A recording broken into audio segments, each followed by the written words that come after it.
오늘 성경 말씀은 마태복음 20장 1절에서 16절입니다. 영생은 소유가 아니라 무소유된 상태의 사람에게 주어지는 것입니다. 무소유된 상태라고 말할 때 오해하지 말아야 할 것은 무소유의 상태란 세상에 것이 하나도 없는 것을 말하지 않는다는 것입니다. 무소유를 재산이 하나도 없는 상태로 이해하게 되면 결국 천국은 돈 없는 가난한 사람들을 옹호해주고 그들을 위해서 존재하는 것이 되어버리고 세상에서 무시당하고 천대받고 살았던 한을 풀어주는 곳이 되어버리고 맙니다. 지금 말하는 이 무소유라는 것은 나에게 세상의 것이 얼마나 주어져 있든 그 소유를 전적으로 의지하는 것이 아니라 소유를 단지 살아가는 도구로 여기며 주님의 은혜로 살아가는 상태를 말합니다. 즉 자신에게 있는 것을 사랑하거나 의지하는 것이 아니라 주님을 더 사랑하고 주님만을 의지하며 살아가는 것을 말합니다. 예수님께서 버린 자가 영생을 상속받는다라고 말씀하신 것은 무엇이 더 가치 있는 것이냐를 말씀하시는 것과 같습니다. 버린다는 것은 가치가 없다라는 의미입니다. 즉 예수님은 신자가 영생을 상속받는 데 있어서 세상의 것은 그 어떤 것도 도움이 되지 못하고 오히려 방해가 된다는 것을 말씀하신 것입니다. 그렇다면 누가 세상의 것을 가치 없는 것으로 여길 수 있을까요? 그것은 영생의 가치를 아는 자입니다. 천국의 가치를 아는 자만이 이 세상의 것을 버릴 수 있습니다. 우리는 천국을 소망한다고 말하며 영생은 세상의 그 무엇과도 바꿀 수 없는 귀한 것이라고 말합니다. 과연 진정 그런지 우리는 말만 하지 말고 진심으로 내 자신이 무엇을 의지하고 사는지 한번 성찰해 봐야 할 것입니다. 지금 내 자신이 천국 백성임을 확신하고 세상의 것이 많든 적든 오직 주님만 의지하는 삶을 살아가고 있는지 진지하게 자기 자신에게 물어봐야 할 것입니다. 물론 하나님 나라가 영광의 모습으로 완성되어서 우리에게 다가오는 그때가 되면 신자 아닌 사람들까지도 진짜 영광되고 가치 있는 것이 무엇인가를 깨닫게 될 것입니다. 그러나 하나님께서는 마지막 때에 가서 천국에 들어갈 자와 들어가지 못할 자로 구분하시는 것이 아니고 이미 이 땅에서부터 그 모습이 구분된 자로서 살아가기를 원하시는 것입니다. 이것이 신자가 해야 할 일입니다. 따라서 세상에 살면서 이미 천국에 가 있는 자로 살아가는 사람을 신자라고 부르는 것입니다. 즉 지금 이 땅에서도 천국 백성으로 살아가는 자가 진정한 신자입니다. 이런 신자들은 이미 이 땅에서 천국을 알고 천국 백성으로 살기 때문에 세상 재물에 많고 적음에 상관없이 세상의 가치와 소망을 두지 않고 살게 되는 것입니다. 이런 사람이 세상 것을 버리고 예수님을 쫓는 자이며 이 모습이 하나님을 모르는 자들과 구별된 모습입니다. 신자와 불신자는 단지 교회 출석만으로 구분하지 않습니다. 교회 출석은 불신자들도 마음만 먹으면 얼마든지 할 수 있습니다. 즉 그 마음에 천국이 없는 자라 할지라도 교회는 나올 수가 있는 것입니다. 이런 사람들은 교회를 단지 자기의 소망과 욕심을 이루는 곳으로만 여깁니다.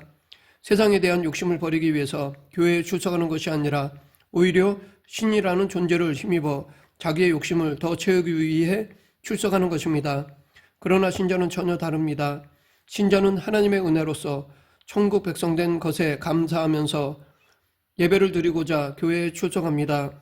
은혜를 서로 나누기 위해서 모이고 은혜를 아는 자로서 바르게 살아가지 못하는 자신을 한탄하며 십자가를 바라보고 회개하기 위해서 모이고 자신을 천국의 소망으로 더욱더 채우기 위해서 출석하는 것입니다. 이런 사람이 지금 현재에도 천국에 살아가는 사람이며 무소유로서 주님을 바라보는 사람입니다. 그런데 이런 신자의 모습은 우리 마음대로 가질 수 있는 것이 아닙니다. 성령의 도우심으로 하나님의 은혜를 알게 된 자들에게만 나타나는 모습입니다.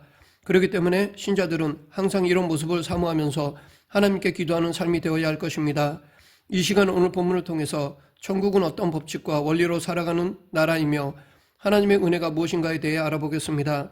오늘 본문 1절에서 천국은 마치 품꾼을 얻어 포도원에 들여보내려고 이른 아침에 나간 집주인과 같으니 라고 말하고 있습니다. 이것은 곧 본문에 나오는 집주인의 마음이 곧 천국이다 라는 것입니다. 그러기에 우리는 예수님이 말씀하시는 포도원 주인과 품꾼의 품삯의 관계를 잘 살펴보면 천국이 어떤 곳인가를 알 수 있을 것입니다. 포도원 주인이 품꾼을 얻기 위해서 이른 아침에 나갔습니다. 그런데 그것으로 끝나는 것이 아니라 제3시, 제6시, 제9시, 제11시에까지 계속 나갔습니다. 유대인의 시간 계산법은 해 뜰 때부터 해 질 때까지 12등분해서 해 뜨고 몇 시간 경과 이런 식으로 계산합니다. 그렇기 때문에 해 뜨는 시간을 아침 6시, 해 지는 시간을 저녁 6시로 볼 때 제3시는 해 뜬 후 3시간을 말하는 것으로서 아침 9시가 되는 것입니다. 따라서 포도원 주인은 품꾼들을 이른 아침부터 시작해서 아침 9시, 12시, 오후 3시, 5시에 불렀다는 것을 알 수 있습니다. 그런데 품꾼으로 부름받은 시간은 각각 다르지만 일을 마치는 시간은 동일합니다. 그렇다면 품꾼들이 불려 나온 시간에 따라서 일을 한 시간도 각각 다를 것입니다. 만약 세상적인 방법으로 계산한다면 일을 한 시간에 따라서 품삯이 달라지는 것은 당연한 것입니다. 그런데 포도원 주인은 일한 시간을 계산하지 않고 모두에게 똑같이 한 데나리온씩의 품삯을 주었습니다. 한 데나리온은 당시 어른들의 하루 일당을 말할 때 쓰는 단위입니다. 그런데 모든 품꾼들에게 동일하게 품삯을 줬다는 것이 문제가 된 것입니다. 일찍 온 품꾼들이 포도원 주인에게 원망을 한 것입니다. 즉 늦게 와서 1시간만 일한 사람들과 온종일 일한 자기들이 똑같은 품삯을 받는 것은 부당하다는 것이었습니다. 세상적인 시각으로 보면 이들의 불만을 당연한 것이라고 할 수 있습니다.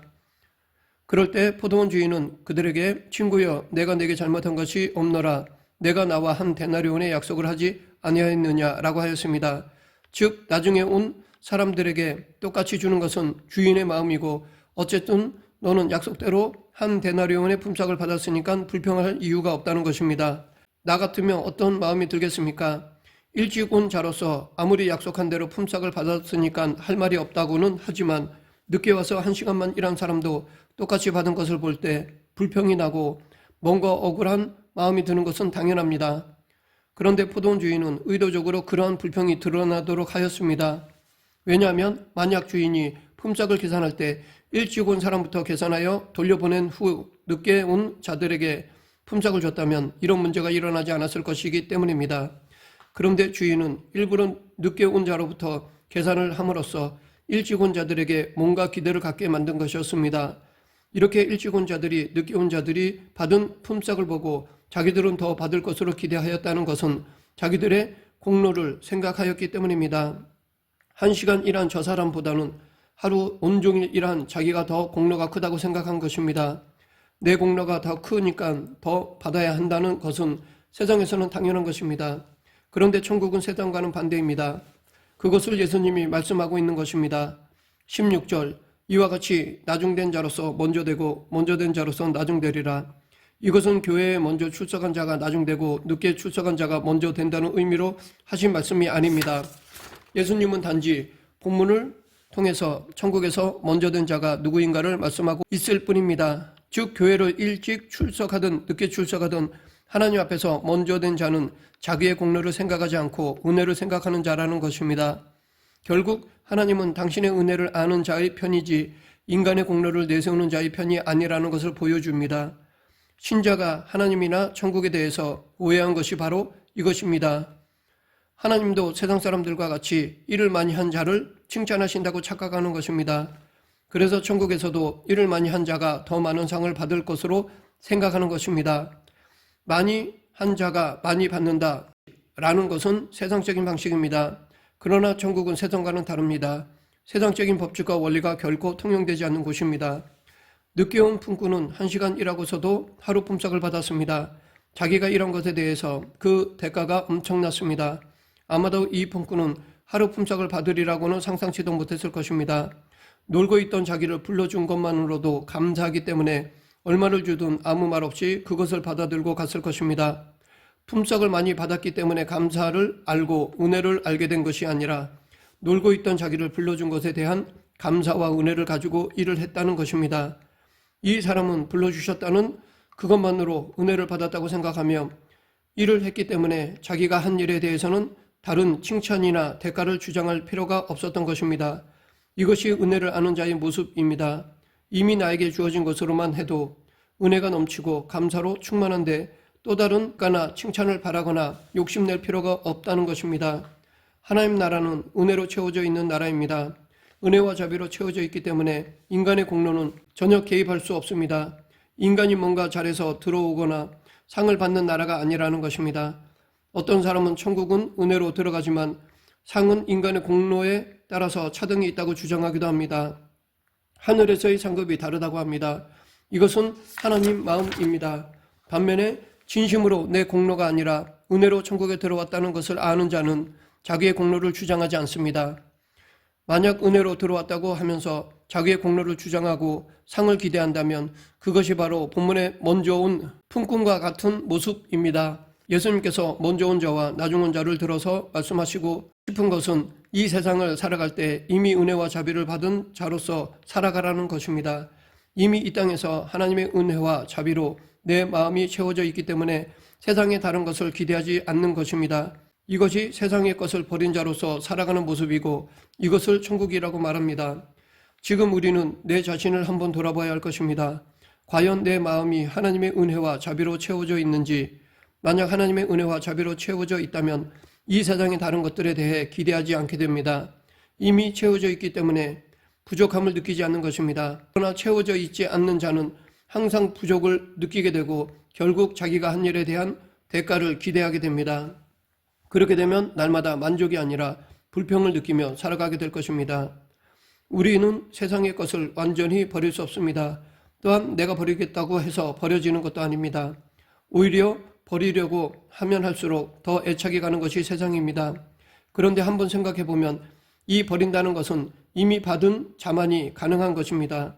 받은 것을 모르거나 인정하지 않는 자는 버릴 것이 없다고 생각하기에 버리는 것 자체가 안 됩니다. 그러하기에 우리는 자신이 받은 은혜와 자비가 무엇인지를 늘 헤아려 보아야 합니다. 먼저 온 자나 나중 온 자나 한 데나리오의 품삯을 받을 수 있는 것은 포도원 주인에게 부름을 받았기 때문입니다. 불러주지 않았다면 한 데나리오는 만져보지도 못했을 것입니다. 놀고 있던 자가 부름을 받은 그 은혜를 생각해 보면 한 데나리온을 받게 된 것은 일을 했기 때문이 아닙니다. 단지 부름을 받았기 때문에 한 데나리온을 받게 된 것입니다. 그것을 강조하기 위해서 각각 다른 시간에 품꾼을 부른 것입니다. 한 시간 일한 사람도 한 데나리온을 받는 것을 보여줌으로써 인간의 노동과는 전혀 상관없이 부름받은 그 자체로서의 은혜 때문에 받는다는 것을 교훈하시고 있는 것입니다. 이것이 천국입니다. 우리가 세상에서 한 일은 천국에 가는 것이나 천국에서 상 받는 것과 전혀 상관이 없습니다. 그 어떤 선한 일을 했다 할지라도 그것 때문에 칭찬받고 천국 가는 것이 아니라는 것입니다. 천국은 처음부터 끝까지 은혜로만 갑니다.